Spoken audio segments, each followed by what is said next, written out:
How to change the year on Google Earth. So let's get started. Firstly, download Google Earth Pro on your computer. You can only go back in time using the program. This feature is no longer available on Google Maps. Simply, you can download Google Earth Pro on your Windows, Mac, or Linux computer for free. So once you do so, enter a location. Use the search bar in the top right corner to enter a city, address, or coordinates. Click search.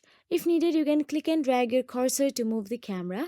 You can also zoom in out by using the scroll wheel on your mouse or by pinching your trackpad as well. Then click the year next to the clock icon. This is the bottom left corner. The clock will have a green arrow going counterclockwise. A new navigation menu will open at the top. Now view the map over the years. You will see a navigation menu at the top left corner. To skip to the next recorded year, click the right skip button.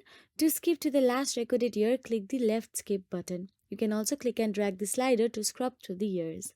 So that is it. If you found this video helpful, please like, share and subscribe, and thank you so much for watching.